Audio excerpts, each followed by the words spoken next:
So welcome to How I Strengthen My Immune System After Cancer, and we're doing Pantry Makeover 2 class, and Cassetta is with me.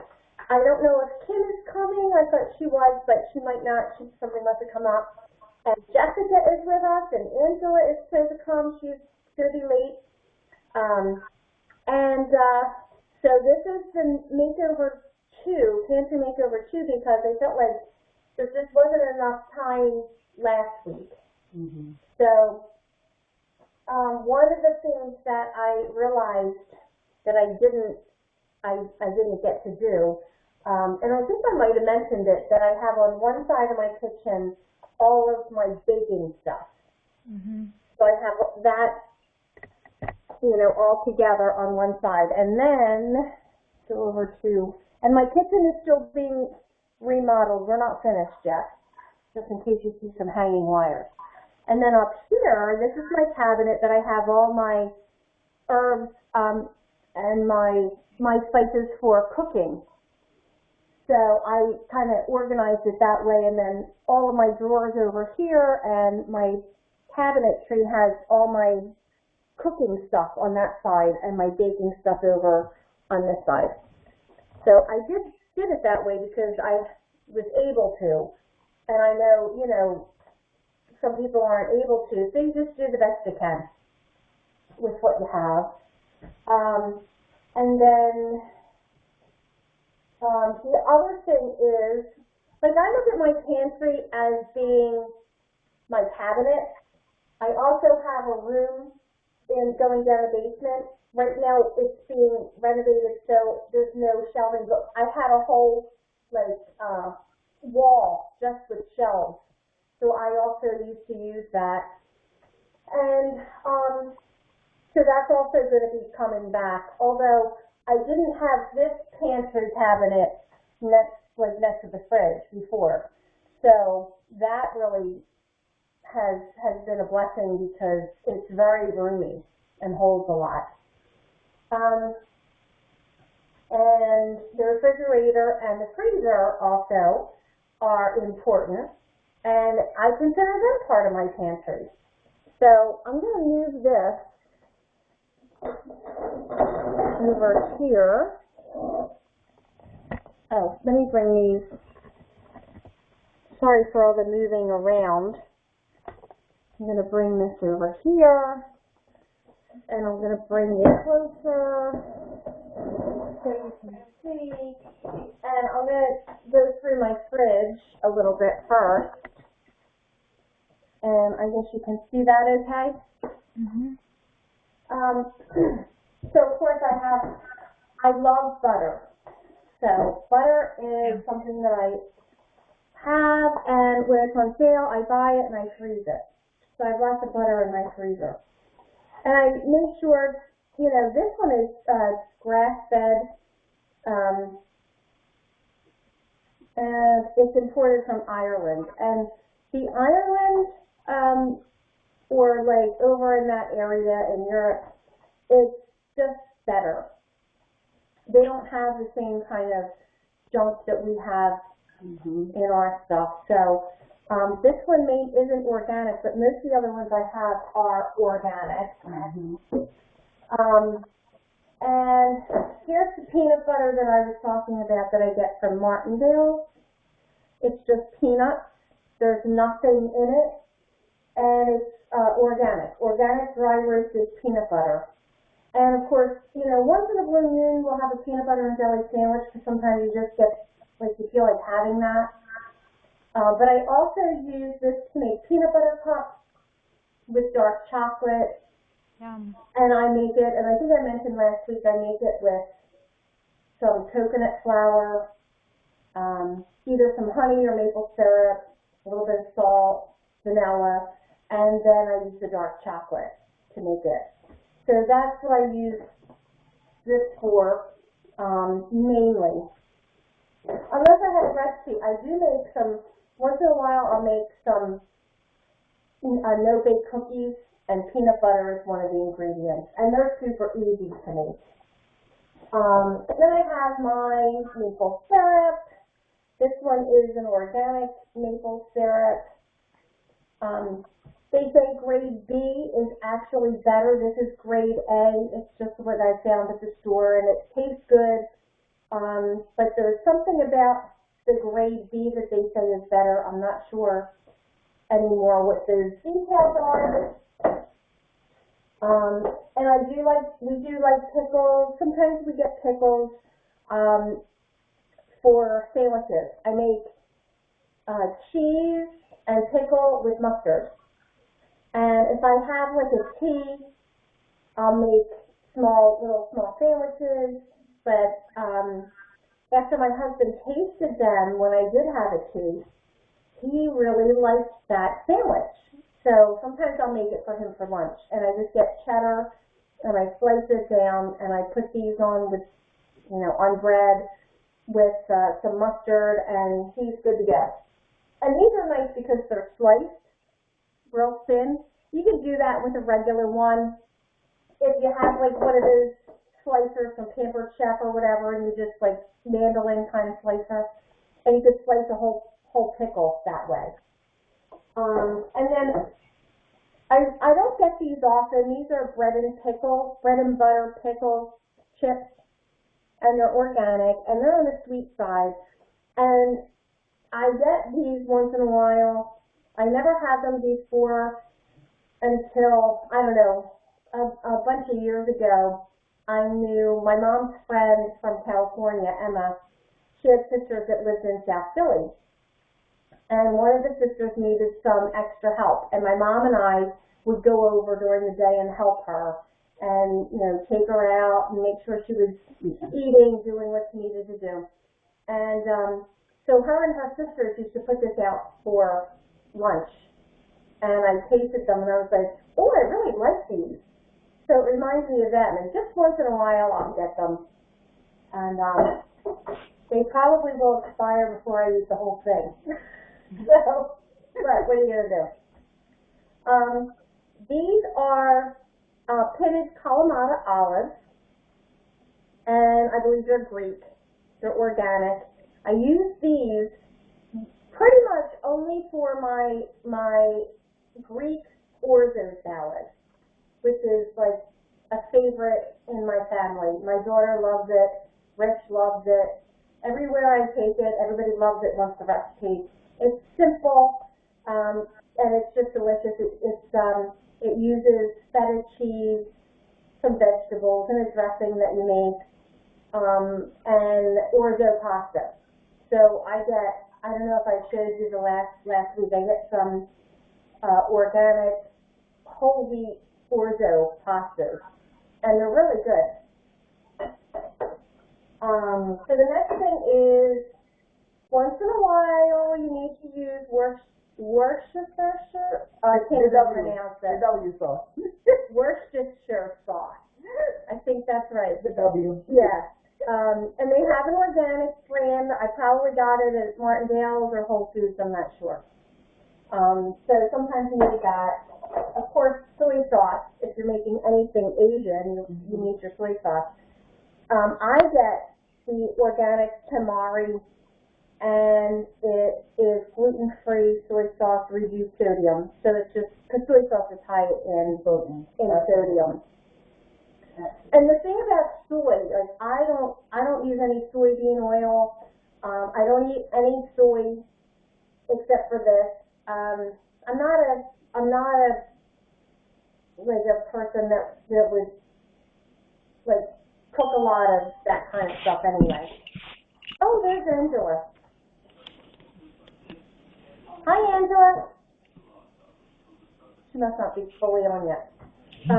But soy, I think we all have to be careful with because it really isn't good for us. It's very highly processed. Hi. Hi, Angela. We just started just a little bit ago, so we didn't get a whole lot. And I'm talking about soy and soy sauce. Soy sauce there's a couple soy products that are okay. Soy sauce is one of them, but it's high in salt, sodium. So I get the reduced And there's another one, miso. I don't know if you ever heard of miso. It's a fermented soy. Fermented soy products are fine. I don't know why, I'm not really sure. But the kind of soy, like soybean oil, is so highly processed. And the other, tofu, is very highly processed. Long time ago, I did some research on it, because I know a lot of vegetarians and vegans eat a lot of soy. I just don't, and just because somebody's vegan or vegetarian doesn't mean they have a healthy diet, because you can still have a lot of sugar and coffee and caffeine and stuff to eat, being a vegetarian or a vegan. So anyway, this is the mayonnaise that we use. I don't know, have you ever seen this kind? They sell it in, Giant Food has it, Giant Food Store, but they sell the little jar. I get this at Martindale's, and if I go to Whole Foods, sometimes they have it there. They don't always, sometimes they run out of it. And there's different types of oils that they use in this. This is a grapeseed oil, and I like this one the best. There is one that uses, I think, soy, which I don't do, and there might be one other one that's okay, that I think is okay. But I don't buy the regular mayonnaise.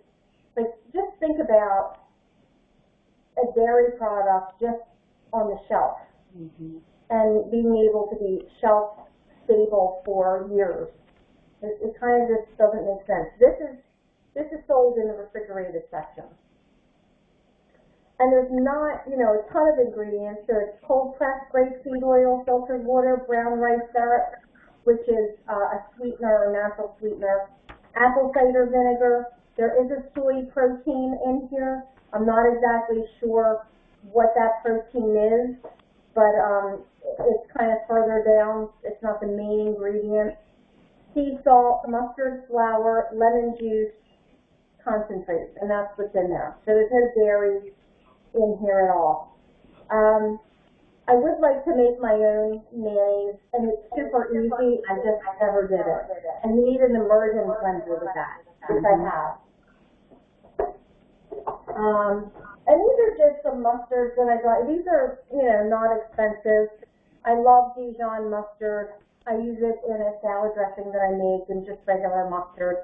But I always get the organic brand. It is a little more expensive, but I just don't like buying stuff that I don't know if the ingredients are GMO or if they have tons of fertilizer that's from Roundup, genetically modified seeds, or what's that Roundup stuff that's like a pesticide. There's just so much. So I stick with the organic, and then I don't have to worry about it. And same with the ketchup.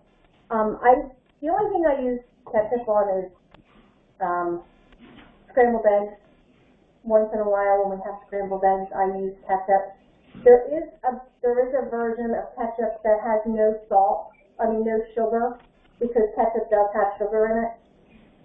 And I do like that. It does take a little bit of getting used to, but I did get used to it at one point. And then Rich just likes this. I don't eat it that much, so it would always go bad. So for me, it's kind of like, can't beat them, join them. Even though it's always throwing the other away. Because it'll take me 2 years to use this, and it's expired by then. So, this I bought by accident. I did not mean to buy this. I guess I wasn't looking, or I thought, wow, that's really dark. I never saw apple cider vinegar that dark before. Oh, is that That's because it's a honey cayenne wellness cleanse. Oh. So, yeah, so it has, Martindale? I don't even know where I got it from. It has apple cider vinegar, organic honey, water, organic cayenne pepper, and organic lemon juice concentrate. So it's a cleanse that you take. You put like a tablespoon, 2 tablespoons of this plus 8 ounces of water. And I think you take it like, I don't know, 1 to 3 times a day. I'm not sure. It's supposed to be targeting the Yeah. So yeah, and it's a wellness cleanse. Yeah. It's yeah. And then somebody that Rich knows gave us a bottle of wine. I'm just showing you what I have in my fridge. It's not organic or anything, but I like to cook with wine. So once in a while, you know, we'll do that. And the other thing is, like, I know, and I'm going to say it, I know there's some, you know, Christians and some churches that don't believe in having any kind of wine or anything like that. You know, God doesn't tell us you can't have it. He tells us not to get drunk. Wine does have good health properties for us. And Paul told, I think it was Timothy, to drink some wine for his stomach. So there are some good things in wine that can benefit us. Europeans drink it all the time. I grew up on it because my grandfather made wine in the basement. And so at dinner on Sunday at my grandmom's, I had my little wine glass, and we all had our wine glasses, and I didn't like it, but you know, it was there. And that's just like our tradition. So, not that Rich and I do that, but, you know, so once in a while we might have a steak and we might have wine with it or whatever, but honestly, for me, I don't really like it that much. I mean, I like it, but sometimes I'll just mix it with this, you know, some sparkling water. But they say when you eat it with a meal, it's like, you're not going to walk around drinking wine, but if you're eating it with a meal, it does help I guess it helps your digestion and all that kind of stuff. Because there is a good purpose for it, but it's usually with a meal, you know, so. Down here, I keep these in my fridge. I have some of these in case I use it for a smoothie. And I just use a cup of it. So this is like a 16.9 ounce, so I would use half of this in a smoothie, or if I was making them for Rich and I would. What is it? It's Naked Coconut Water, it's called. Oh, okay. So it's just coconut water. That's why they call it Naked. There's no added sugars or anything else.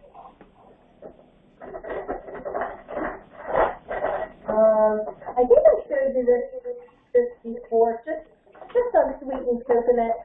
Once you open it, you should refrigerate it, they say. I don't even know if it's on the packet, but it does keep it. It just keeps it fresher. If you keep it in the fridge, it'll keep longer. What is it? Coconut, shredded coconut, and it's something I use in. If I don't have my coconut chips, I use this in what do you call it? My trail mix, or I'll use it in my granola bars. Sometimes I'll even add it if I'm eating. Like if I make a granola cereal or something like that, I'll put some of this with some sunflower seeds and, you know, kind of make it really nice and healthy. I have in here, I haven't used them all, these are sweet berries. These are not the einkorn wheat, it's the regular wheat. And they're organic, and I did make, I think I said it last week, I got a grinder for my kitchen, for my juicer, and it actually makes flour out of this. So I usually, and I'll probably do that like for a class, and I'll show you how it's done, and how to get it as fine as you possibly can. Sometimes I just put it back and run it through twice and do it, twice a day. These are Rich's favorite. I think I showed these on the first day. It's the Zevia 0-calorie sugar because it's made with stevia leaf sweetener, and that is much better than if you're going to have sugar. It doesn't have any caramel color. It's just clear. So if you feel like once in a while you want to have a soda or whatever, at least you're not, it's not as junky. But it is a treat. It's not something that we have all the time. It's drinks. Well, I can't say for me. Rich drinks it a lot more than I do. I might have 2 of these a month, if that. Okay. So, my next thing, I get this at Martindale. This is the raw milk. They have raw cow milk and raw goat milk. And they have, I think they might even have camel, or you can order it or something. I don't know. I don't know where I saw that. Or it might be at a farm that I get emails from. But, so this is non-pasteurized and non-homogenized. So the homogenization process is what makes all the fat globules uniform, and they make it all the same size, and that's why the cream doesn't rise to the top in supermarket milk. In this milk, if you let it sit, like I just shook it, so here's a new one, and you can't really tell in here, but the top of here is all cream, real thick cream. And you can use it like that, like if you wanted to just put some cream in your coffee or tea, or you wanted to make a little bit of whipped cream or whatever, you could do that and just take it right off the top. If you want to make your milk creamy, and here, I don't know if you can see, that's the cream that's stuck to the side,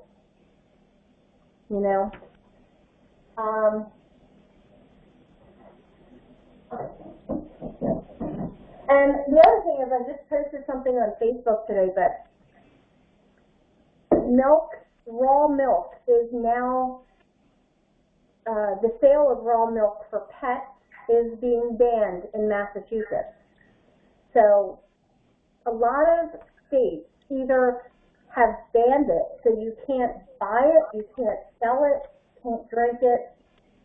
So what they did was they said, well, it's for pets. So a lot of these farmers got around it, and so they did that. Well, the government caught on, so now they're banning it even for pet consumption. You can't take, federal law states, you can't take raw milk across state lines. They're all worried about, we're going to, take raw milk across to New Jersey or something. They're so worried about that. It's just ridiculous. And a farmer that I know from Gap, Pennsylvania, Aaron, he's Amish Mennonite.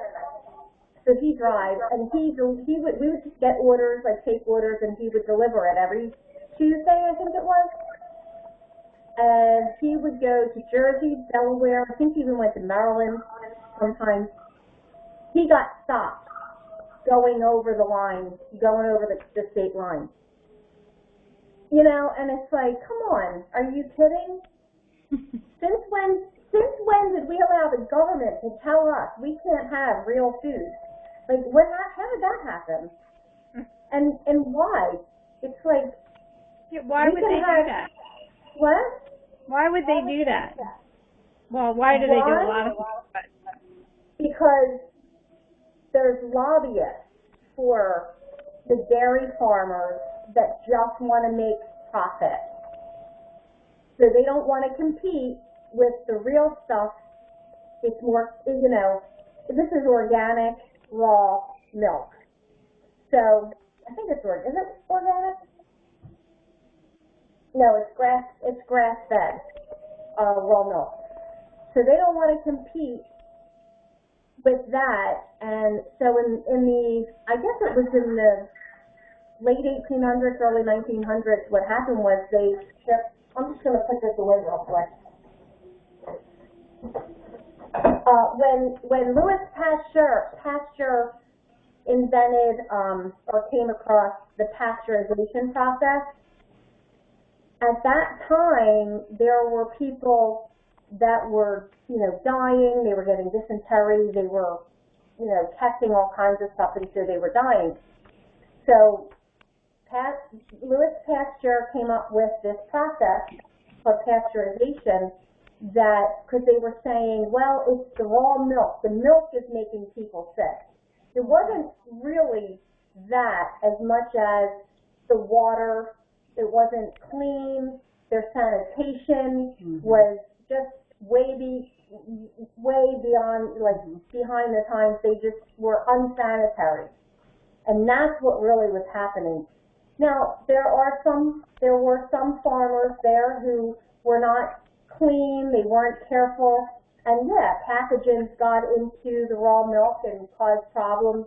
But that really, it's kind of like COVID.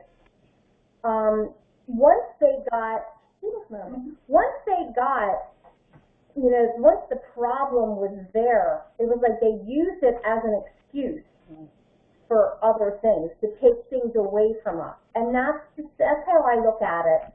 They did the same thing back then to take away something that was healthy and good and replace it with something that was not, And so what happens in pasteurization, they heat the milk so that it kills all the germs, but it also kills the enzymes, and there's what's called lactose. I'm sure you've heard of lactose and how a lot of people are not able to digest that. Lactose is a milk sugar.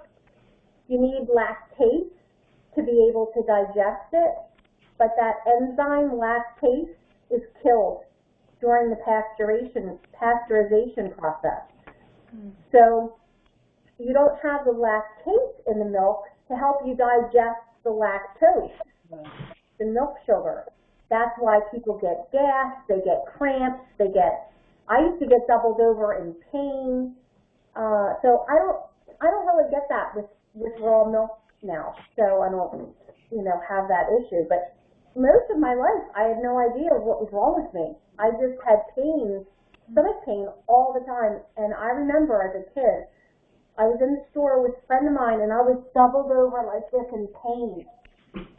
And I wasn't sick. It wasn't like I was sick or I had a stomach virus or anything. So the other thing with raw milk is it's not homogenized, like I said.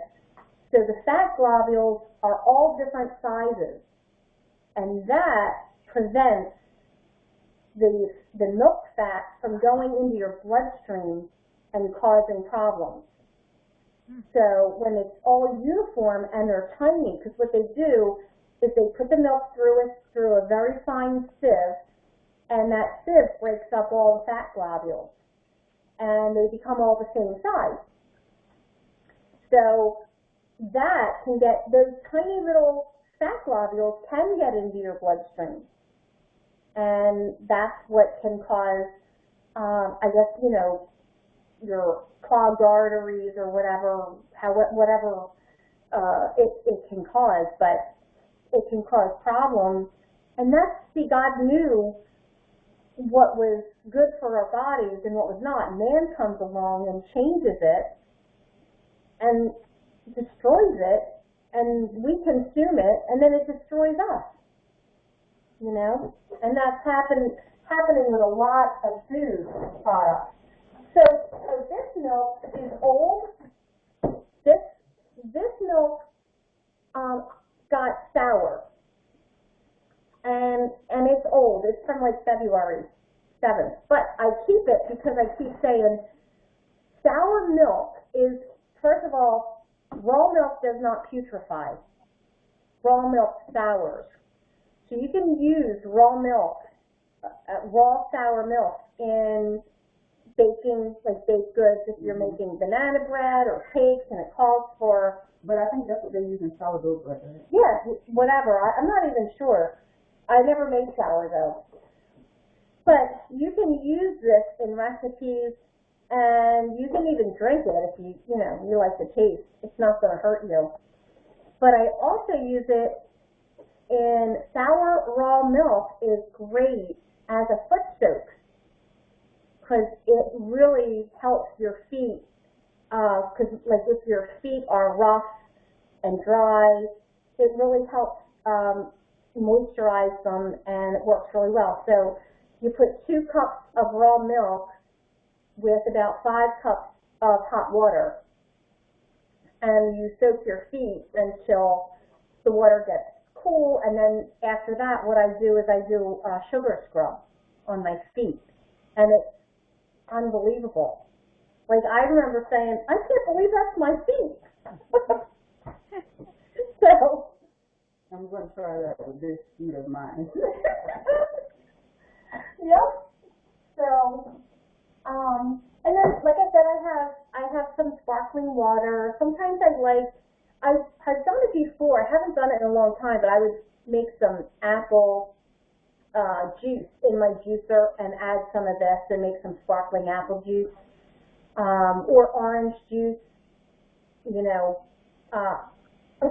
just like doing stuff like that.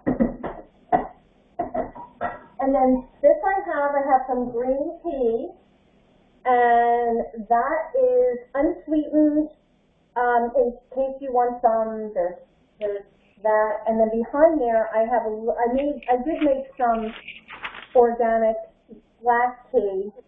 And so that's in the back. There's a little bit of that. We don't use sour cream often, but when I make chili, we use it.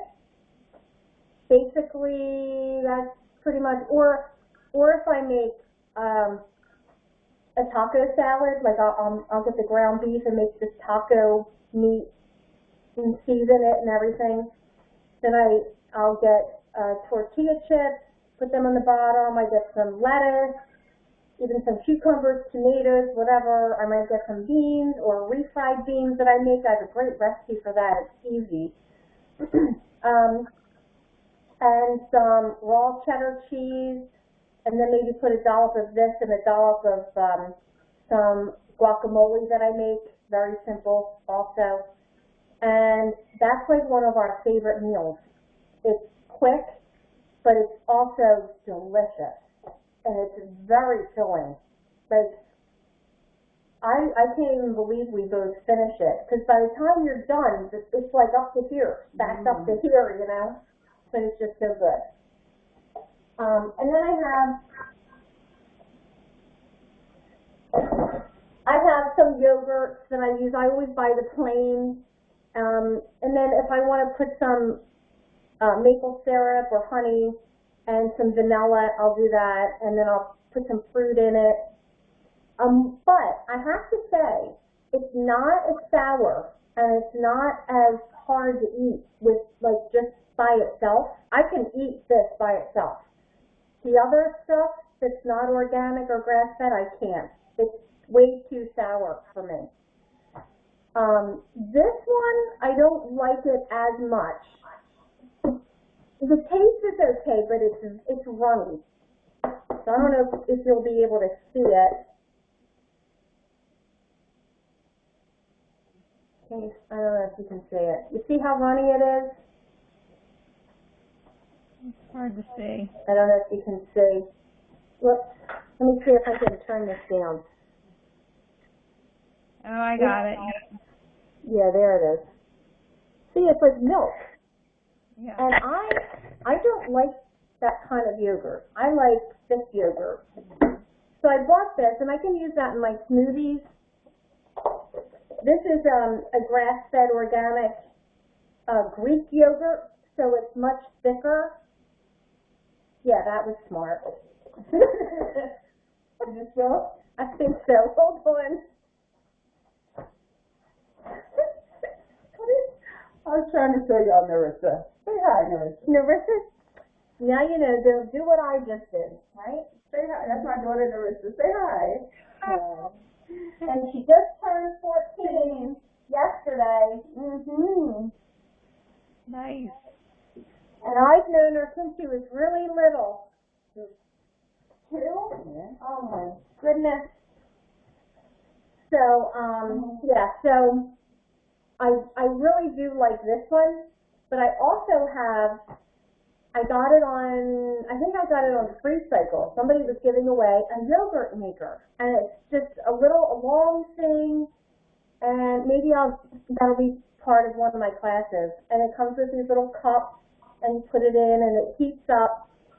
And the only thing you need is milk and a little bit of extra yogurt, like some yogurt. So you mix it all together, and you put it in the little cups, turn it on, plug it in, turn it on, and it makes homemade yogurt. Like, it's not hard. It's not hard at all. So I haven't done it though, because, you know, all these things I want to do. Some of them I do, and I've tried, and some I just haven't yet. And then these, sorry you can't try any, but these are eggs that I get from Martindale, and I usually have at least 2 dozen in my fridge, but I have to go get some more. These are free-range, GMO-free, and most important for me is that they're soy-free. And I don't know if you would think, well, how can they be soy, like, how would soy get in them? Well, because soy is very cheap, and that's what they feed chickens. So when you get the chickens eating the soy, and you get eggs from them, the soy becomes part of that. So, it's just not a healthy ingredient for chicken. Chickens should not have soy. Neither should cows. Like, they just shouldn't. So I look for the soy-free. It's very hard. You won't find it anywhere but at Martindale's and on a farm. So, and they're not cheap. I mean, these are like probably $6 a dozen or 5 something. So, but to me, it's worth it. It's just there's certain things that I'll pay extra for. Like the Vegenaise. This Vegenaise is not cheap. It's like $10. But I don't use it all the time. We don't use, like, unless I make potato salad or macaroni salad or something like that. I don't use a lot of it, so I'm not buying it all the time. So it's just, something that I'm willing to spend the extra money on. So these eggs, they're brown, and brown or white eggs, they even have colored eggs, like light blue and pink, and they're really pretty, yellow. It doesn't really mean anything. It's just the type of the chicken. So getting to eggs, and getting to these, okay, when you make deviled eggs, or just if you just boil some eggs and you're hard boiling them, what you want to use is older eggs, because if you use fresh eggs, and these are always fresh, like when you buy them at Martindale, they have a turnover, so that people are buying them, they replenish them, so they're always fresh. Well, you're not going to ever want to make these again if you use fresh eggs, because you'll never get the peel off, or you'll take the peel off, but it'll take like 2 layers of the egg white with it. So what I do, I'll buy them, and I'll keep, if I know, I'm going to be making some hard-boiled eggs, I'll just keep a dozen, and I'll let them sit for like 3 weeks. and then I'll hard boil them. So that's kind of what I do, and it works. It does work. I'm telling you, because when I first started doing this, I was like, whoa, how can I make these? This is ridiculous. I'm like not even getting any egg whites out of it, you know. And then a friend of mine who worked at, oh gosh, what was it? It's at Smedley Park. It's the Penn State Extension Program. She handled all the chickens and the eggs. Things. She used to do tours for like students and stuff. She's the one that told me years ago that that's why they're so hard to get off, because they're fresh. So that's what she told me to do. Just wait until, you know, wait about 3 weeks and then boil them, and it works. So we're gonna let these girls taste test some eggs. And now in these eggs, I used the Vegemese and regular mustard and just a little bit of salt and the paprika. So, and I'm going to bring this up now since we're, you know, on the subject. So this paprika is not, it's not really Simply Organic. I did have Simply Organic paprika at one time. But now, I get, Martindale has, well, they used to have this great bulk section, but because of COVID, they took it away. So now they pre-package some bulk items, and it's still a great deal. And I'll show you what I get.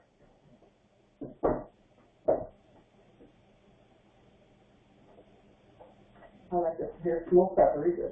I haven't gotten that. No. So it comes like this, and you can buy this whole thing for $2.46, and I've already used a lot of it. It's so much cheaper to buy this. So even if you use mason jars, you don't even, you know, but you can buy one initially, and then just keep refilling it with the bulk stuff. So, so I have, you know, I have all my spices, this is thyme, basil, or oregano. I have a whole bunch in there that I use. Bay leaves, they have a whole bunch of different ones. Not as many as they used to, and I'm going to find out if they're going to bring it back, the bulk section, where you do it yourself, because that was like one of my favorite things. And like I said, it's so much cheaper to buy stuff in bulk like that. And you could buy just a little bit or, you know, a lot, whatever you want. So that is that. How are they? Delicious. Delicious. So the other thing with the eggs, if you notice, they're very orange, yellow. And I know the paprika's on there, but it's very noticeable when you crack one of these eggs. In fact, I'm going to do that because we'll probably have some eggs tomorrow. You can't find these kind of eggs in a grocery store. You just won't find them. So I'll be right back. Let me get a cup.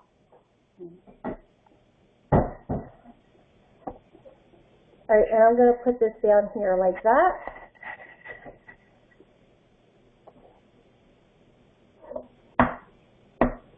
The other thing is, on these kind of healthy eggs where the chickens are running around, eating grass, eating bugs, eating stuff that they're supposed to be eating, the shells are hard. So if you have a soft shell on an egg, it's not a good one. But these hard shells, like I have to keep, sometimes you gotta keep doing this. So you see how orange that is. And even the white it has like a little tint to it. It's not clear, it's not very clear, it's not as runny. It's a thicker egg. So it's just, when I started using these eggs, I was like, wow, that's crazy. But it's because of how the chickens are raised. And it really does make a difference. Not only that, in appearance, but also in nutrition. You're getting a lot more nutrition in this egg than you'll get in a supermarket egg. Mm-hmm. So, and that's important. So, hold on a sec. Gotta wash my hands. Okay. Alright. So remember last week when I said sometimes I do this with strawberries and coconut cream. Oh, thanks. So I made it because it's part of my refrigerator, and the coconut milk can was actually in my refrigerator. So it was already hardened, and on the other side was the milk, the water. So I don't know if you remember last week I said if you turn it upside down, you'll get the water on. I think the water will be on the top and the cream will be at the bottom. I'm not exactly sure. But when I opened my can, mine was in there straight up, right side up. So when I opened it, it was the coconut cream on the top. And it was solid, like it was, hard. So all I did was I added some vanilla extract and I whipped it. And that's it. So here, come over here, taste it. I'll take the large one. There's another large one. And if you want, we'll get a spoon. And you can... Isn't that good? Can you tell it's coconut? I love this. I don't even think you can tell it's coconut. I love this. I love this idea. And that's all it is there's no sweetener in it. Here, you want some more? Yes, please. Wow. What did you whip it with, Lisa? A whisk. Oh, really? That's wow. it. Is that enough? Okay. That's it. I just got a bowl, I whisked it, put some vanilla extract in there, and that was it. Nice. And it's delicious. And it tastes like cream. Yeah. Like, it's amazing. Mm. And it's fast and easy and healthy. Mm-hmm. So, how can you go wrong? Voila. Yep. So there we have that. All right, I'm trying that. Yeah, try that. And then let me know what you think. Come over the phone. I know, I feel bad. One of these days we're going to come up with some kind of technology for that, right? Probably. Yeah. So, All of my in my fridge, besides strawberries, I have 2 containers of strawberries. So I bought 2 because I just ran out of frozen strawberries for my smoothies. So if it's reasonable enough, I freeze. Oh, my cat's on the top of the fridge. I freeze my, fresh strawberries instead of buying them frozen because they can be expensive. And then I bought 2 things of blueberries, and I'll keep them fresh, and then I'll freeze the rest. And that, stick them in the freezer and use them for my smoothies. So it's just an idea. I think with something like this, it's depending on how much you spend. Like if you're in season and the prices are down, definitely buy a bulk and just freeze them. Now I wash them first before I freeze them, and then dry them, and I let them sit out and dry. Then I put them. If you can, the best way to do it is put them on a cookie sheet in one layer and freeze them, and then bag them, and they're all separate. They don't stick together, and it really does make a difference. Same with the strawberries, and that's pretty much how I do it. You can stick them in a bag and put them all together.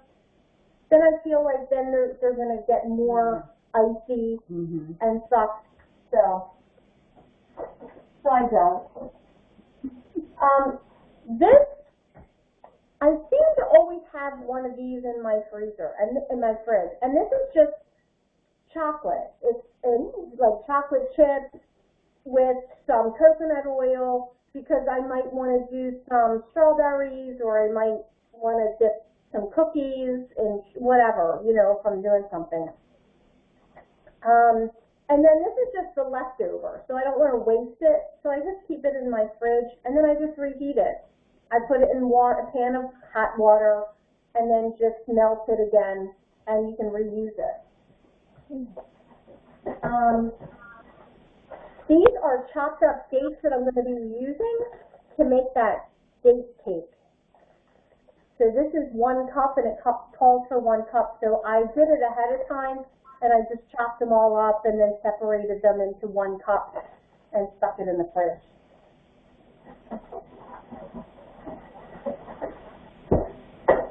Now this is not a food item, unless you like to eat orange peels, but I don't.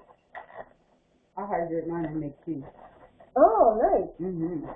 Yeah, you can. There are other things you can do with these. Like, you can dehydrate them, like Cassetta just said, and I have done that in a dehydrator, and they look so pretty. And you can make potpourri with them and all. You can put these on the stove with apple peels and cinnamon sticks and make your house smell unbelievable, because I've done that too. But what these are for is for making an all-purpose spray with vinegar. So I get these, and this is going to be part of I'm going to do a class on cleaning products and how to clean naturally. So I have made this numerous times in the past. You just need to save all your citrus peels. It doesn't matter if it's lemon, lime, orange, and I think I just threw away my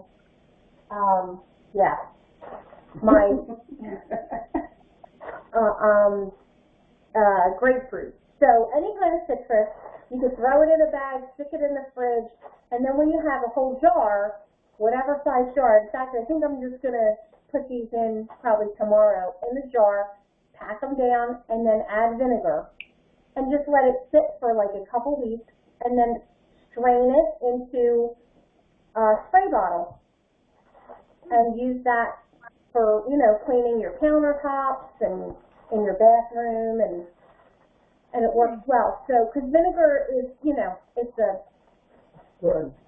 vinegary smell, and a lot of times you don't like that smell. But this really, having the citrus and the oil gets in there, the oil from the citrus, works great. And so you can smell the citrus.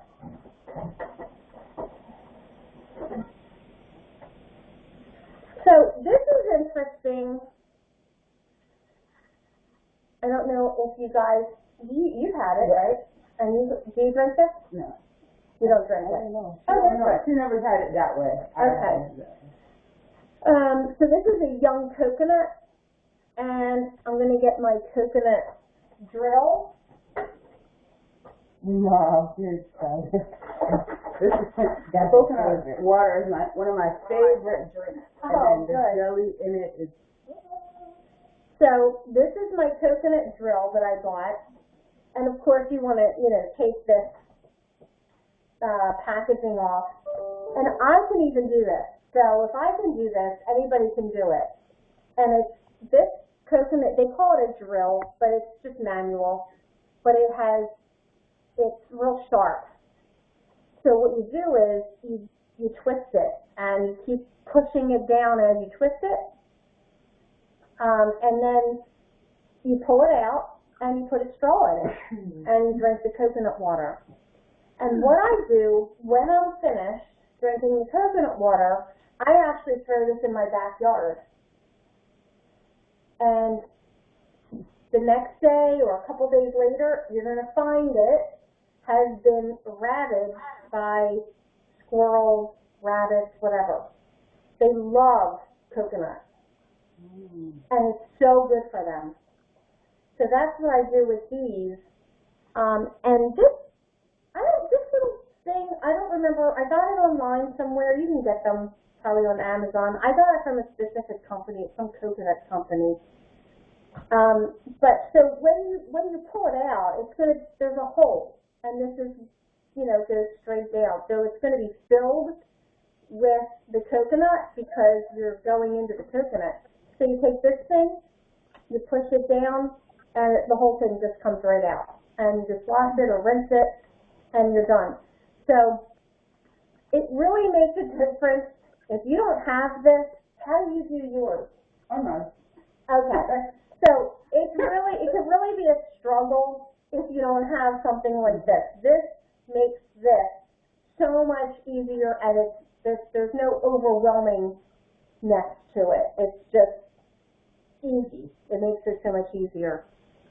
So, and I don't buy these all the time because they can be expensive depending on where you get it and when you get it. But once in a while I'll see it and I like to have it.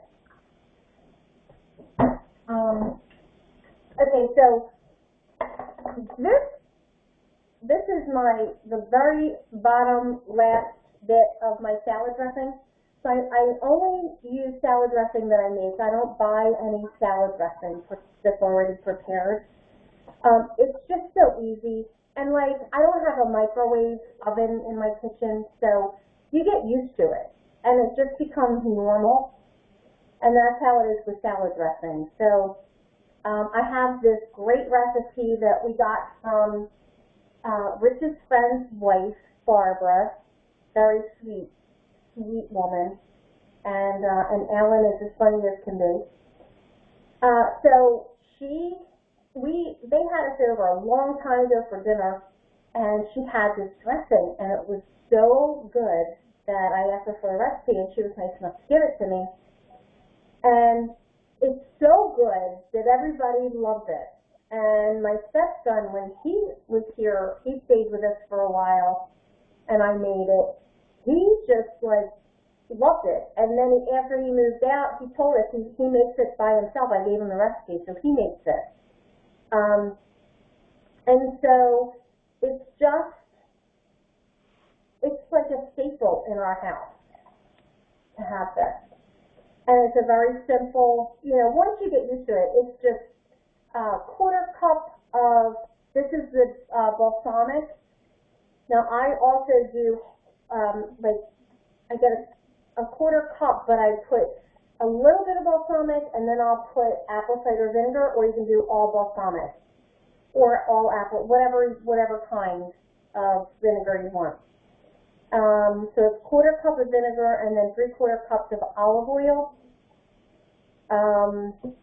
I do one fresh garlic clove, and I press it in my garlic press. A 1/2 teaspoon of salt, and 1½ teaspoons of oregano. And if I want a little bit of a different flavor to it, I'll add some Dijon mustard. So just a little bit of Dijon mustard, shake it up, and there you have it. Now because there is fresh garlic in here, you're not going to want to let it sit out on the counter overnight. For during the day is fine.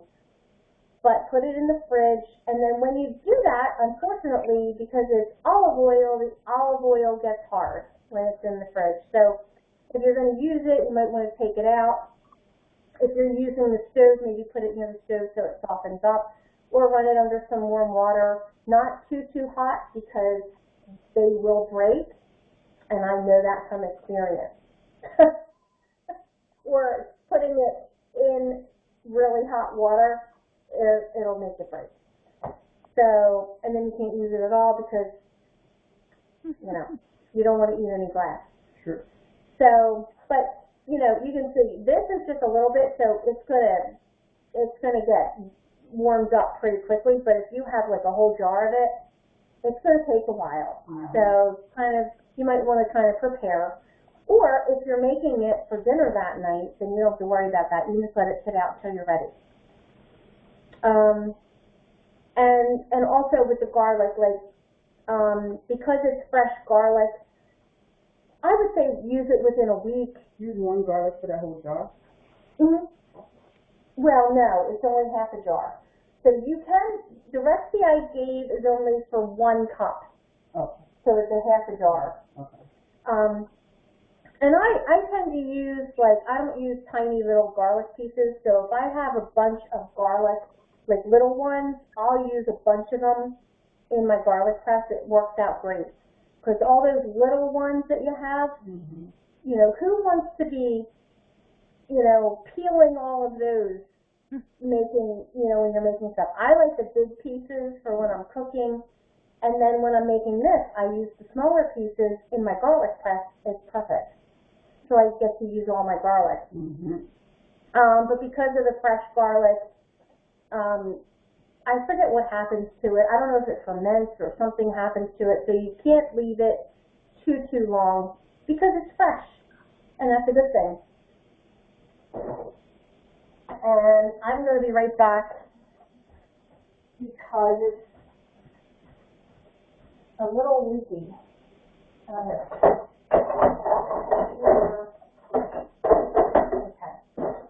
All right. Yep, ready. So the other thing I have, and this is something, having things in jars, like I have my cabinet above my stove is where I keep all my jars, and I like to use jars as much as possible. I don't use a whole lot of plastic, and I really want to get away from plastic, and I have for the most part, but I still find I use it.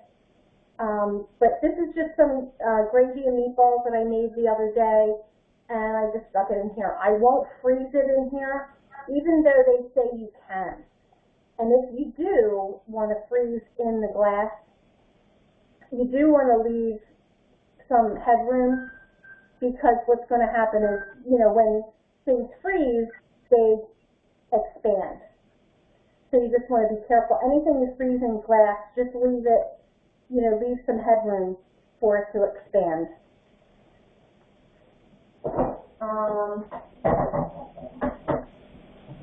Then I have my cheese drawer, and I get the raw cheddar, and I'll get any kind of cheddar, if it's, you know, like a good raw or an organic cheddar. And then we do use feta cheese, and we make salads. I use this in my Greek orzo salad. So, and sometimes I'll put it in a wrap.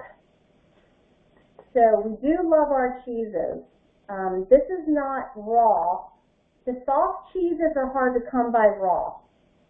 You're not really going to find a raw mozzarella, a raw feta, a raw, like fontina. It's just hard to find them. But we did find a raw provolone at Whole Foods, which they no longer carry. So we don't have that anymore now either. But there is a store downtown on 9th Street in South Philly called the Bruno Brothers, and they do carry a bunch of different raw cheeses. And they're priced, you know, they're going to be pricey. Of course, a lot of them are imported, so the imported cheeses are going to be crazy, you know, crazy expensive. But that's why, I mean, we don't buy a whole lot of that stuff. We just pretty much stick with these cheeses. And then the other cheese is Reggiano Parmesan, and that's the hard cheese that I use for grating. You can get this, you can get it at Whole Foods. This I get at Lidl. Lidl''S. So I get this at Lidl, and the price is great. And this is raw, and Lidl sells this raw. And it's reasonable. It's very reasonable. And it's good. It tastes so good. This is delicious. This actually, I like this better than the one at Whole Foods. It tastes better, and it's a lot cheaper. Yes. So it's made with unpasteurized milk, salt, and an animal rennet.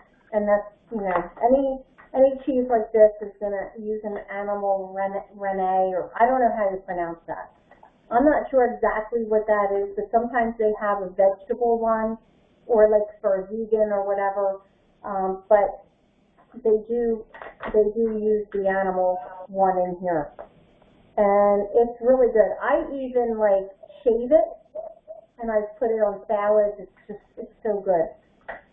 So, oh, and then here's the one that I actually have used. So what I do is I wrap it first in wax paper, and then I stick it in a baggie. So that's how I keep it. That cheese taste. Yeah. And not let it taste like the fridge. Right. So this, I forgot to put this in my smoothie tonight. What is that, ginger? I have ginger and turmeric. And I just get, you know, I get a nice size. And Dale from Martindale actually gave me a tip about using ginger and turmeric and peeling it, because you want to peel it first before you chop it up. Mm-hmm. So I cut a piece off, and I put it in a little cup of water, and I let it sit for a few minutes, and it softens up the skin. So when I just scrape it off instead of peeling it. And, you know, because under the skin on vegetables and fruits, that's where all the nutrients are, and the vitamins and everything. So I just kind of like just scrape it off, and I don't have to actually peel it and take a lot of the stuff off. And use a spoon when you do it, because that's what I use. Oh, that's good. You can scrape it with a spoon. If you use a knife, sometimes you'll chip it off more. Yeah. But use a spoon. That's a good idea. Mm-hmm. I use a spoon. Okay, I'm going to try that. So that's ginger, and turmeric is this one. This, so you can see the color, the difference in the color. This is ginger, and that's turmeric. And I love the taste the turmeric I can't really taste as much. The ginger overpowers everything. But having it in a smoothie is so refreshing. And I do have a really good recipe. It's called Orange Ginger Detox Smoothie. And it's my favorite smoothie. It is so good. It's like a treat to me. So, alright. So, the other thing is that I have in here, I'm going to close that. Is I just bought these yesterday because we ran it. I don't really keep a lot of stuff in my fridge or freezer. So I bought these at Lidl yesterday, and I think Martindale sells this brand. I don't know if they sell whole chickens. I typically buy whole chickens. I don't buy pieces anymore. I used to, but I found a great way. I mean, for a long time, I've been cooking my chicken with coconut oil and baking it like that. You don't use that no more? I do, but I do it in a different way. So now I get a whole chicken. I cut the back out. I use that for my broth, right, for my bone broth. Then I take the chicken, here, hold that, and I pull it apart and flatten it. And I put coconut oil all over it with some whatever seasonings you want. I usually use like some salt, onion powder, garlic powder, maybe a little parsley, and put it underneath the skin with the coconut oil and all the spices. Put it on the top, on the bottom, and then I lay it flat with the skin side up. I bake it at 450 for about 35, 40 minutes maybe. It's unbelievable. Delicious. It's fast, and it's just unbelievable. So I bought two because I'm going to cook one, and then I'm going to cut the other one. I did this before, and it works out great. I just prepare it ahead of time. So I cut the back out, flatten it out, I freeze it on a tray, and then I just stick it right in a freezer bag. And then it's ready to go for the next time I want to cook it. So, so that's what I do with my chicken. And then, save bones, and I'll show you what I do. Where did I put this? Somewhere.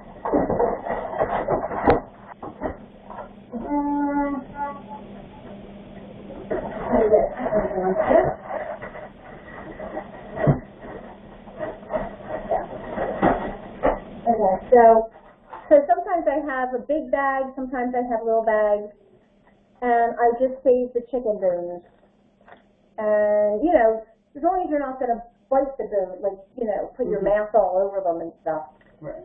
If you cut it, or just pull the bones out, and then just stick them in a freezer bag, and then when you're making your broth, you have enough to do it. So that's for that. So one day, like I said, I'm going to do a pet class. But I'm going to say real quick here, this is what we feed our cats. This is a raw cat beef. And this happens to be lamb, but they also get chicken and turkey. And in fact, our order came today, and we get it in a box, and it's all insulated with foam and that dry ice so that it doesn't melt. And so then I just keep it in here. I put a whole bunch in. So my cats, we have a lot of cats, so they use 2 of these a day. And then I might mix it because they don't love it. So then I might mix it. I get some dry origin. It's called dry cat food. Kathmandu, which is like fish, bonita flakes, and they love that. So I try to get some different toppers to make it more palatable, and they love it when I do that. But anyway, so that'll be in the pet class. All right, so down below, and as you can see, I have over on the side, I have some lettuce that I couldn't fit in my drawers because my drawers for fruits and vegetables are packed. I can't have too many onions because I use a lot of onions. I use them raw and I use them cooked. So I love my onions. I like to sweet onions. I can't wait for the Vidalia onions to come out because they'll be coming out soon. And they're my absolute favorite. And I never have to worry about having like one of those bitter onions. You know how you, like so many times because I love raw onions and I put them in my salad, but then you taste it and it's so bitter. And then I have to pick them all out because I just want to enjoy my salad, and I won't enjoy it if it's bitter like that. So I pretty much just with the same things, red peppers, green peppers, and I don't always buy potatoes, but I just bought potatoes yesterday because we're having some company. I think we're having company tomorrow. And I buy baby carrots. So I'll use these if we're, like, usually sometimes I'll have hummus, and we love this. And what I do with my hummus, it's so good, and I got this from a Greek restaurant when we went. Look, there's Carson. Carson went. They get the hummus, they put, I think I did it. Yeah. If you put the olive oil, some salt and pepper on top, and then you get vegetables, you could do carrots, peppers, cucumbers, even zucchini, even raw asparagus is delicious. I don't know if you've ever had it, but delicious. Celery, you can do all kinds of stuff. And what I like to do, when I have time, I love to cut up vegetables, put them in a container, and I don't even know where it is, I used to have a container that had like separators, so I put the different vegetables in. I would cut up cheeses, and I would put them in containers so that we could just grab stuff, you know, and it would make it easier. And there were times when I would even get little cups, little containers, and put the hummus, and I would fix it with the olive oil and the salt and pepper, and then this way we just have a snack whenever we feel like it, and it's just nice and easy. And there's my onions. I do buy beets. Rich does not like beets, but I love beets, so I buy different kinds. There's yellow ones, red ones, orange ones, pink ones. So I like a variety, and I just buy whatever I feel like buying. And I cook them in water, put a little vinegar in the water, doesn't matter what kind of vinegar, and that helps to retain the color. It's still going to get pink or yellow or whatever, but it helps to keep them together. And I've learned not to overcook them, because I would cook them and they'd be really soft, and they're still delicious, but I do like them where they're not like that soft. Yeah. Yeah. And they're just delicious, either plain in a salad, with some vinegar, you know, pickled, that kind of thing. What do they call that with the vinegar and the beets? There is a name for that. Pickled beets. Yeah, but there's another name. I think there's some kind of a specific name for it, and I can't remember. But anyway. And broccoli. Broccoli is a staple in our house as well. So when Rich makes salad, sometimes he'll make salad, and he's good. Like, he'll cut up the broccoli in little tiny pieces, and it is really good. I don't tend to do that because I feel like it's just taking so much time. So yeah, it's something extra. So I don't always do that. But what I do, and he doesn't like this, but I like, when I cook broccoli, I like to keep the stem on as much as possible, like, you know, not just the floret, because you waste so much of it, and it's good, and it's nutritious, and I think it tastes good. He tends to just like the broccoli floret. Yeah.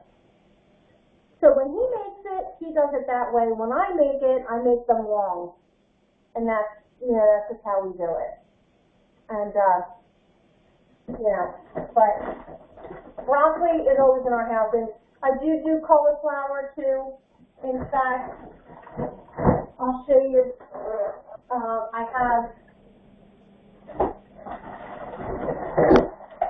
have this frozen, this is cauliflower. I have this frozen. I blanched it first, and I won't do it again, although it is good if you're going to make, like, if you're going to grind it up, or if you're going to make a soup out of it, or, you know, if you're going to mash it or do something like that. But if I were just going to use this, which I tried, just to, like, heat it up in a pan and have it as a side, it's not worth it. It just doesn't taste good. It's not, it's a little watery. It's just, I just don't like it. So, I wouldn't recommend it, but it's good, like, if you don't want it to go bad and you're not going to be able to use it, then do that. Because at least you'll be able to preserve it and not have to throw it away. Alright? So, the other thing I like to buy is, for my salads, like, I like to put cucumbers, sometimes I'll put zucchini, tomatoes, and scallions or onions. Sometimes I put those. Sometimes I put celery. Depends on what we have. Yeah. I'll slice up some peppers. So you can do a lot with a salad, and then you can add add-ins. You can add dried cranberries. You can add some sunflower seeds. pepita seeds. You can use, we do feta cheese. You can cube some regular cheese, like your cheddar cheese, some grated cheese. Like there's so many different things you can do just to make your salad a little different so that it's not mundane, the same thing every time, you know. You can add some sliced apples. They do say you shouldn't mix apples and fruit together, but you know what? Sometimes I break that rule. You could put oranges. Oh my gosh, oranges in a salad with the cranberries and the feta cheese is out of this world. You can also add chicken, and I have a great way to make, like if you're just going to make, sometimes I'll do this so that we have it, just for, so it's quick. I get just boneless chicken breast. I have a foolproof way to make the best, most moist boneless chicken breast. It's perfect every time, and I've been doing it for a long time. So, but I'll get into that later. But, so I have those on hand so we can just slice them, put them in salads, make sandwiches, you know, just ideas just to make life easier. Mm-hmm. And those chicken breasts literally take, I'm going to say, about a half an hour. By the time, you know, you rinse them, you dry them, you season them, and then you put them in the pan. I would say about a half an hour and you're done. Everything. And that's, you know, that's not too bad. So in our fruit drawer, I have my berries up here. And we pretty much did the same thing. You know, we get bananas, which don't go in the fridge, but I do usually have frozen bananas for the smoothies. So we do my favorite apple, because I don't eat a lot of apples, or I don't eat a ton of fruit, except in my smoothies most of the time. But I do, my favorite apples are Gala. I've tried other ones, they're okay. Gala is my absolute favorite. I think they have the best crisp. Do you want to get a chair? Mm-hmm. They have the best crisp. They're just perfect as far as sweetness, not too sweet and not sour, you know. I just think they're perfect. And Lidl have some nice ones. Yes. These we either got these at Martindale's or at Whole Foods, I think. But you can tell they look a certain way, and I can always tell a Gala apple. I can tell by the taste. If I eat an apple, I'm like, this is not a Gala apple. If it's not. And Martindale's have some sweet fruit. Oh, yeah. I love their pears. Oh, goodness. And their plums. Yep. Oh. So we also usually have, I also have a lot of lemons. A lot of times I do lemon water. But lately I think I just overdid it, and I got an ulcer in my mouth, and so I just, you know, I haven't been having a ton of lemons because I would just have them all day. Oh, and that's the other thing. Lemon water with a little bit of vanilla extract. Let it sit for just a little bit. It's my favorite. Like, I love it. It's so good. Or if you have a little vanilla bean, just stick that in. You don't even need the extract. It's just delicious. So that kind of like helps with wanting to drink more water and, you know, that kind of thing. So lemons are a staple in my house as well. So when there's a bad lemon, sometimes we have that. So I'm going to get rid of that.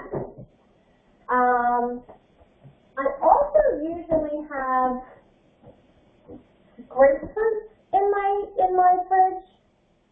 Oh, and yeah, I have some grapefruit in here that I took apart, and it looks really good.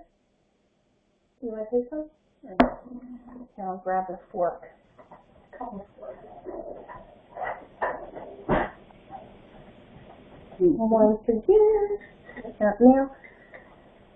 So, so with the grapefruit, I usually just peel it, or I slice it like this way.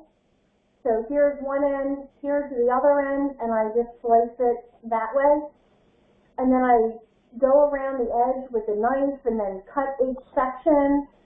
And I might put a little bit of honey or coconut sugar on top and then broil it under the oven, in the oven for a little bit. It's delicious. My mom did that when I was a kid, and I loved it. I always loved grapefruit. But the thing is, you don't really need to do that with these because they're not real sour, right? No, not at all. See, the organic grapefruits, and that's another thing that I learned when I started eating organic produce and fruits and vegetables, the flavor is so much better. I don't know if you are eating like any organic stuff, but it's so much tastier.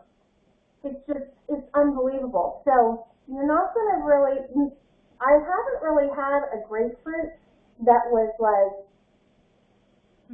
so sour that it's like, oh, they're not. I peel them and I just eat them like that, like I have in there.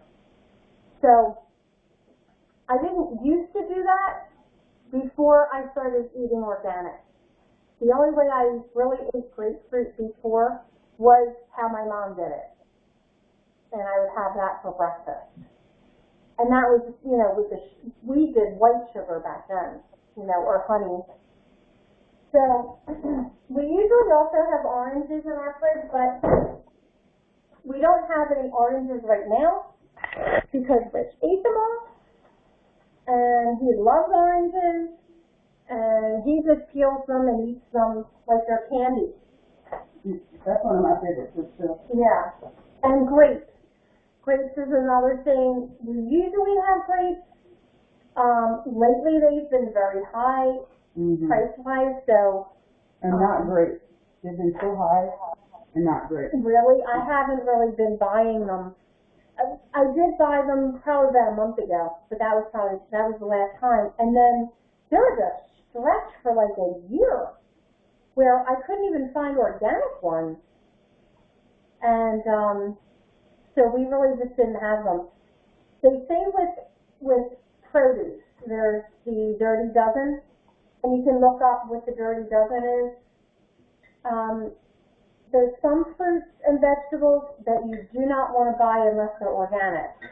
There's some fruits and vegetables that are okay buying non-organic. So if you look that up, you'll find blackberries, blueberries, strawberries are on there. Some things are just very, very heavily sprayed. And it's not just pesticides. There's also herbicides. There's also, what's the other? Pesticides, herbicides, fungicides. So there's all kinds of stuff that they spray on. And then, of course, if it's a GMO, if it's not organic, some of it could be GMO. I don't know exactly what products are GMO now, but I know there's a lot of GMO soy. Like soy is like a big GMO product. But as far as fruits and vegetables, I'm not sure. But they do use genetically modified seeds. So they'll take those seeds and they'll modify them so that they'll be resistant to bugs, they'll be resistant to bad weather, they'll be resistant to too much water, so things like that. Or they'll be resistant to a drought, they'll still grow even in a drought. So, that's why with the organic, it's grown from organic seed, and you don't have to worry about all of the other stuff. It's amazing what you have to think about. But buying organic, you don't have to think about all of that. As long as you know a lot of times where you're getting your food from. That's another thing. And we can't always get it from, directly from the farm, or sometimes you might need something, it's on a Sunday, Martindale is not open on a Sunday, so you need to go somewhere else. So like things like that, but overall, knowing where your food comes from is important. You know, because a lot of people can say, oh, we're organic, and that might mean something different to them, you know. And I'm okay with non-certified organic, because the government has created, you know, the certified organic label, which really comes down to charging farmers an arm and a leg for the certification, and they have to follow much stricter rules. So for that certification, it costs a lot of money, and that's really why organic produce is higher. So that's what it comes down to. But, so, and I'll just real quick, just in my freezer, show you, like, I do get frozen peas. I'll get organic frozen peas, and I like the petite ones. And I do buy organic corn. We don't eat, like I said, we don't eat a lot of this, but there's certain things that you just, like, Rick loves corn, so there's certain times where we'll use it. Sometimes we'll, in a pinch, we need a vegetable, we'll get the corn and the peas, and we mix them together. They're the only two frozen vegetables that I get. Everything else is fresh. Unless in the summertime, you know, we'll get the organic corn on the top. So we'll mix them together, you know, and have a quick vegetable as a side. So we do that. And then I have my frozen fruit. Oh wait, hold on. I have to plug in. So I'll get, I do my frozen fruit for my smoothies. Don't have a lot of meat, but I do have a turkey, because they had organic turkeys on sale after Thanksgiving, and we bought one. It was very inexpensive, and I have it in my freezer, so I'll eventually have to cook that soon. And then I have ground beef. This ground beef I got at BJ's. So I get 85.15, and I get a 93. Who's the other one? 93.7. So 93 meat with 7% fat. This is 85% beef with 15% fat. And which one do you use when you do your chili? Okay. When I make anything, I get 2 of these and I mix them together. Okay. And that's how I do it. Understood. So, Lidl has these. Now, sometimes they're on sale and you can get a really good buy. These were not a really good buy. I mean, they, you know, compared to what you're going to pay in the stores. So, this was like $12.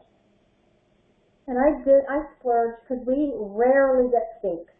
You know, we don't really buy this stuff. But, but the only other, you know, we buy chicken, we buy ground beef, and once in a blue moon I'll get a roast, and then I'll buy these. And a lot of times what I do is I'll buy an extra one, like last night, we had a wrap. I had beef wrap.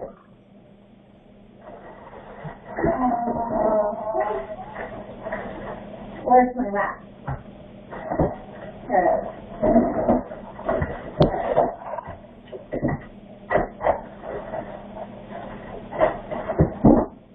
So I got these wraps that I get from Martindale's. It's an organic whole wheat flour tortilla. I just, you know, did some salt, like, you know, put some salt around it. I let it sit for a little bit, and then Rich grilled it. And so I got my tortilla shell. I put I made a salad. So I had leftover salad with, fresh peppers, cucumbers, tomatoes, some onion, and lettuce. Put some dressing in there. I mixed it with some grated cheese. I put that on the bottom. Oh, and I also I got an avocado, which I usually have avocados, but I just used my last night. So I got an avocado and some of the Vegenaise, and I, mashed up the avocado, a little bit of salt. I think I may have put some garlic. I pressed some garlic in there, mixed it all up into like a guacamole mayonnaise kind of thing. Put that on the bottom first. Then I put the salad stuff with the dressing. Then we sliced the steak and sliced it up, and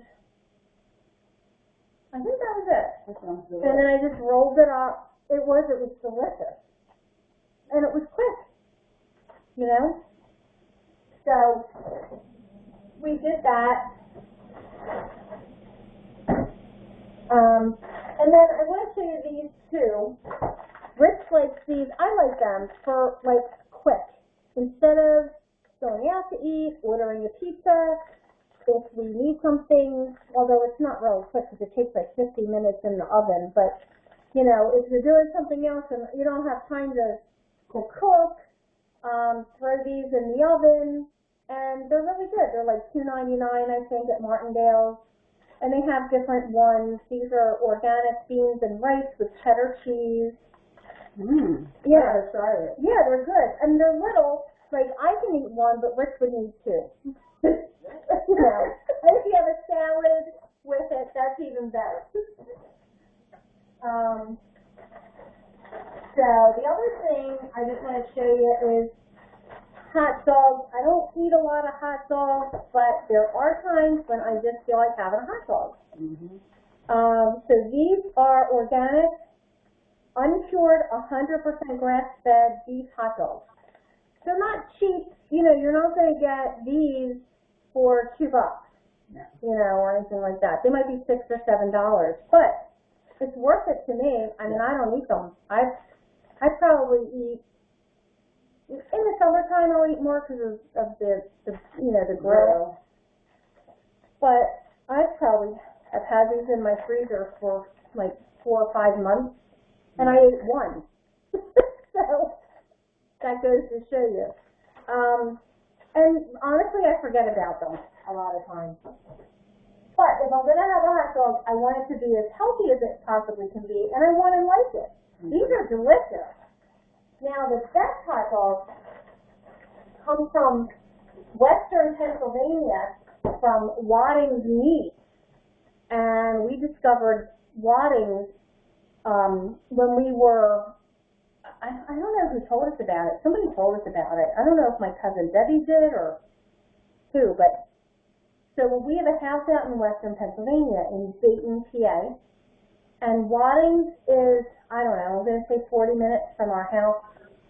And what we would do is we would go there, and on the way home, we would place an order, and we would get our big cooler and load it.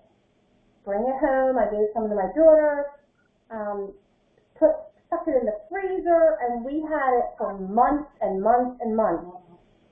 And his prices are unbelievable. And it's local, grass-fed beef. Like a farm across the street. So it was delicious. We got all kinds of steaks, roast and fed us for 5 or 6 months. And it was so inexpensive to do it that way. I didn't buy his chicken there because he told us the chicken is not local and it's not healthy. It's not the good stuff. And he was honest with it, which was great. But he makes his own hot dogs. And those hot dogs are the best. Wow. They are unbelievable. And he makes kibasi. And I don't even, we don't really eat much pork, but I have to say, when I go there, I have to have it. special. That and the hot dogs. They're just so good. So, yeah. And I think I pretty much showed you. I mean, other than just stuff. And we usually keep our bread in the freezer because we don't eat enough of it. And then it goes bad, and it's happened to us because it's fresher, the kind of stuff that we buy. It doesn't have preservatives in it. So keep it in the freezer, take it out when we need it, and it works out just fine. So, yeah. And, when I go food shopping, my refrigerator's a lot more full. But like I said, I like to dwindle it down. I don't like to waste stuff, although I have, and I get really mad at myself if I let anything go. Yeah, me too. But I really don't, I really try not to. And so as long as if I'm going food shopping and if I have stuff, at least I know what I have, that I can, replenish what I don't have. And I've been actually doing better with that. Instead of doing a huge order, I just keep my fridge, not tightly packed and just, get what I need as I go along. And it seems to work out much better. Mm. Yeah, I like it better doing it that way. So, I hope I didn't bore you. No. Not me. Oh, you made me hungry. I know. Sorry.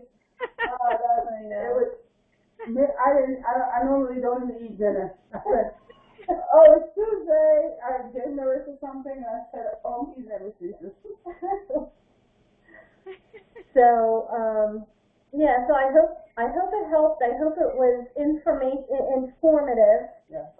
And you got something out of it. You did. And next week we're going to do the Martindale thing, and I contacted them, so they're going to do a discount for everybody who comes to the class. If you shop, you'll get I think they're doing a 15% discount. What? I was just thinking. And they're going to have a surprise at the end of our class next week. Okay. So, yeah. I'm going. I'll be Very there. nice. You'll be there. So tell your friends. Yes, I am. I'm going to invite some people, even though I want to win. Yeah. And if it's me and her, but we're going to share the information because we share things around here.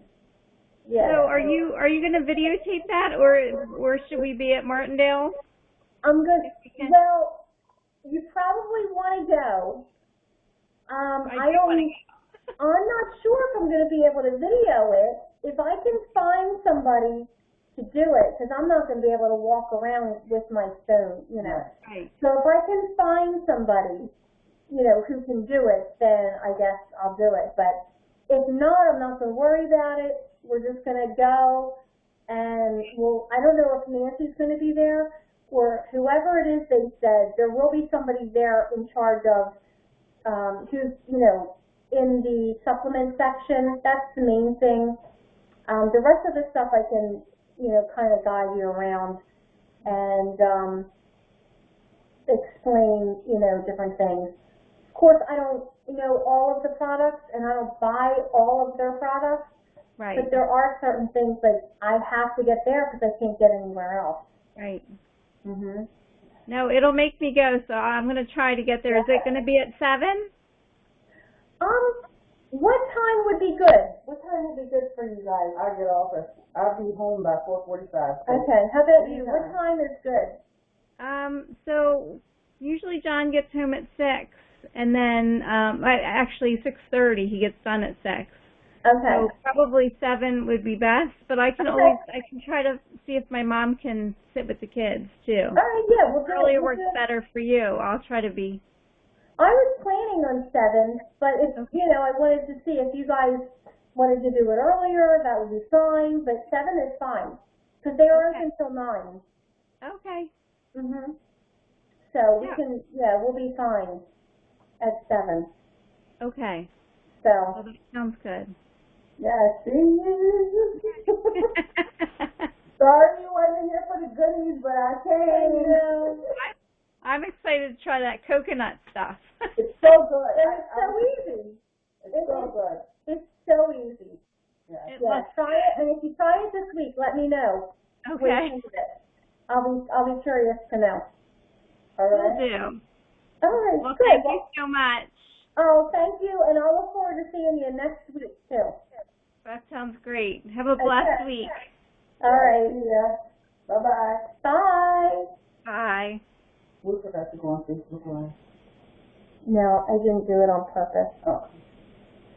Because it goes in and out. Oh. So I just want to also mention at the end of my class, my husband told me I should mention my Facebook page is Lisa Small Naturals, and if you go on there, I have all my classes, I have flyers, all the information, so if you want to invite somebody, just have them go to my page, and they can, you know, get the information that they need to RSVP to attend any of the classes.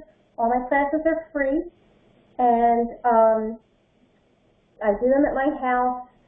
However, I did talk to Martindale's, and they have a room that they're offering me to do my classes there. So that's going to be in the near future. So I'm going to be probably doing that. That's going to be nice. Yeah. So that'll be fun. And I also have a YouTube channel. So it's just Lisa Small Naturals on YouTube. And I have all my classes. So this class will be on by tomorrow on my YouTube channel. So feel free to spread the word, tell people about, you know, my classes. And if they can't make them, they can always watch them on YouTube. And also, if you've attended a class, if you go on my Facebook page, Lisa Small Naturals, and if you would give me a rating, that would be awesome. And comment, that would be great. I would really appreciate it. So, anything to say? No, it was wonderful. We're so grateful. All right. Yes. Well, thank you. See you next week. Thank you for being here and watching. Yes. So we'll see you next week. We'll be at Martindale's at 7 p.m. And I don't know if we're going to be able to record this. So if you're not there, you won't be able to see it. And you won't get the discount. And there's going to be a surprise at the end, like I said. So hope to see you there. And Martindale's is in the Old Soul Shopping Center on Baltimore Pike in Springfield. And if you have any questions, let me know. My email address is lsmallnaturals@gmail.com. All right. Thanks for watching, and we'll see you next week. Bye.